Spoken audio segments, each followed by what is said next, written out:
Have you thought about what income you're going to be living off in your retirement? And have you started making provisions to keep you in the standard of living that you're used to?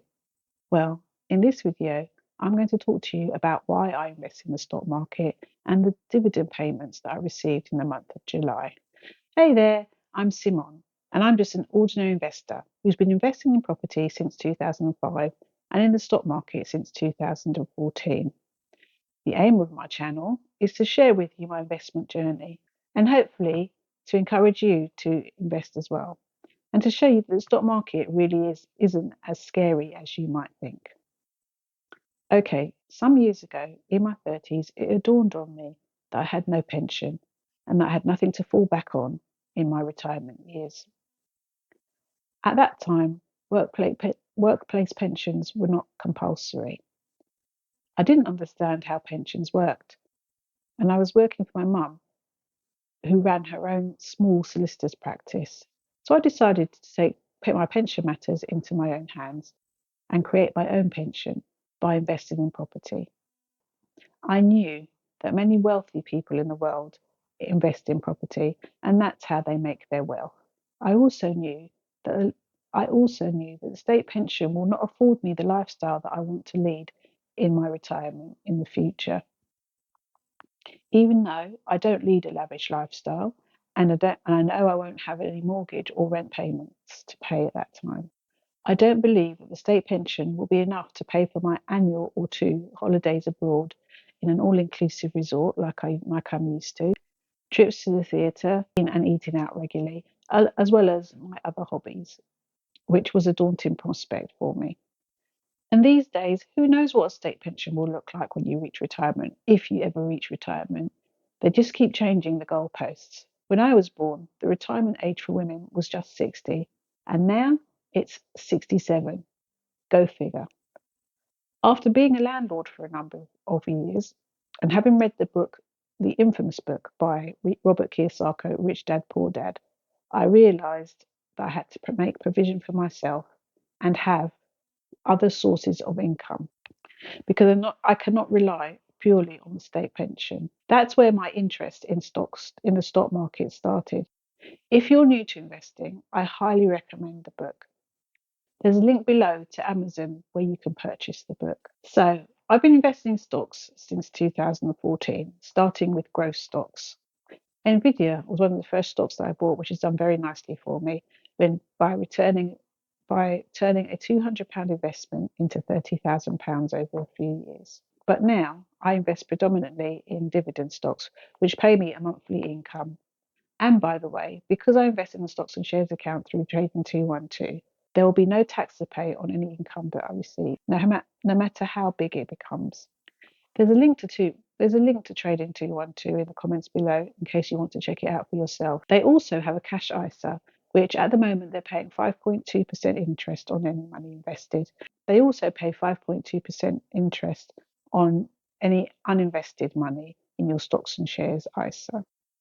And your money is protected by the FSCS, just like any high street bank. If you want to know my thoughts on growth stocks versus dividend stocks, please watch my video that's going to pop up on the screen.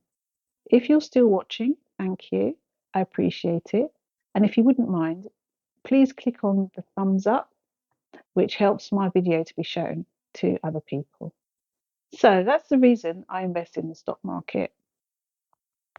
So now I'm going to share with you the dividends that I received in the month of July. In the description, there's a link to a spreadsheet showing the companies that I've invested in, the amount of money that I've invested, the loss or gain that I might have received from those companies, and the dividend yield.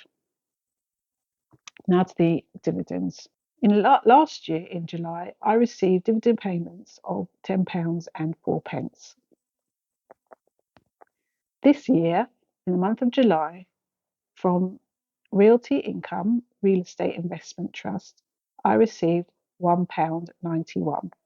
I've talked about it before, and Realty Income pays dividends every month. I also received a dividend payment from Lindsell Train Equity Fund. They paid £3 and 12p. Nintendo, which I'm sure a lot of you have heard of, the famous gaming company, they paid me a dividend of £3.28. The infamous Coca-Cola, which needs no explanation at all, paid me a dividend of £3.57. Vici, which is a real estate investment trust who owns big properties, buildings, which house all the casinos in Las Vegas. They paid me out a dividend payment of £6.49. The company Altria, who are a tobacco company, and they pay quarterly, paid me a dividend of £11.03. Lastly, I received a payment from National Grid UK Energy Company that paid me £13.56. Altogether, that's a total of £42.96, which is a 300% increase of last year's payment of £10.